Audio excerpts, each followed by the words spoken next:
It's 1988 and there is something in the air. The world is at a crossroads. The Iron Curtain is about to fall. Communism is about to crumble.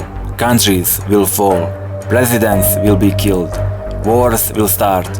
45 years of peace in Europe are ending. And this guy with a mustache is having a speech. Gdańsk is a battlefield where communism will begin to fail. Dramatic events are happening in a factory named after Lenin. He has been giving speeches to his co-workers for almost a decade now. But now, people are giving him massive support. He is not alone in the story, and he is on his way to change the entire political system forever. Meanwhile, Moscow is tired. Everything will change, but his mustache will remain the same. Who is the guy and what happened? Check out in this video. The guy in the photo is a Polish man named Lech Walesa. He is an electrician at a factory called Gdansk Shipyard. He is also the leader of a movement called Solidarność, meaning solidarity. For over a decade, he is fighting for better rights and change. At the moment, Wałęsa represents the united people of Poland. He will become president in the first free elections in Poland. That will inspire other countries to make reforms. Let's go back a bit to better understand everything. Poland was an Eastern Bloc country, but not by choice.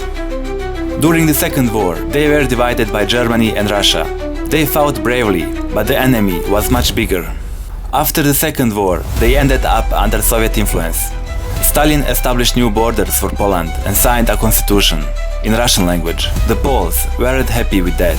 They only had bad experiences with Russians. Time was passing and Soviet leaders were changing, but the Polish people didn't like any of them, as well as local marionettes. These decades in Polish history are now called the time of Russian occupation.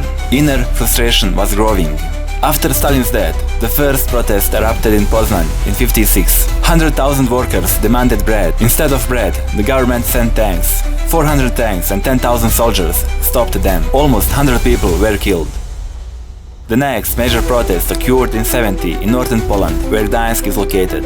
The trigger was the increase in food prices. The government suppressed it by killing 44 people. Tanks were on the streets again. During these protests, Solidarność would be born.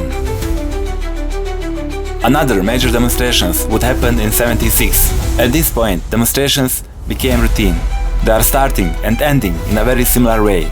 Not only in Poland, but also in other countries. Demonstrations have been happening in other countries in Eastern Europe. All of them ended in blood, including the well-known ones in Prague and Budapest. The main reasons have been politics and economy. Quality of life is decreasing, especially when comparing to Western Europe. That was very obvious and people were aware of that. Next, demonstrations in Poland would change the game. It started when this woman was fired in '80. Her name was Anna Walentijowicz. She was fired 5 months before retirement. Workers are now much better organized and are starting new protests. They have very clear 31 demands, including better working conditions and better treatment by the government. Demonstrations are happening all over the country. In the same month, the Gdansk Agreement is signed. It was the first big victory for workers in Poland. 2 years later, on the anniversary of the Gdansk Agreement, more strikes broke out. They are spread all over the country. They will end in murders and injuries. One of the reasons to unite more with the people was the murder of priest in '84. He was providing support to Solidarność and was killed. Almost 1 million people, including Lech Walesa, came to his funeral. People stood together with one demand: change. At the same time, the Cold War was coming to an end. After many crises, including Chernobyl, the Soviet Union began rethinking the entire situation. Moscow was facing deep political and economical problems. The new leader, Gorbachev, wanted to make reforms. They no longer had the will or capacity for a Polish puppet government. Polish communist authorities continued to repress Polish people. The final strikes in '88 shocked them. They don't have enough tanks or enough places in the prisons. Now they want to negotiate with the Solidarność. But Solidarność wants to legalize the movement and make a political party. They also demand a free elections. Communist authorities have no choice but to approve their demands. In '89, elections were held. Wałęsa was elected as the new president of Poland. The crown is back on the eagle. It was a signal to other countries in the Eastern Bloc for their movements. The same year, the Berlin Wall fell and Germany was united again. In Romania, the same year, Ceausescu was killed. Bulgaria also changed its government by the massive protests, as well as Albania and many other countries. Yugoslavia will enter a crisis and break up in a brutal war.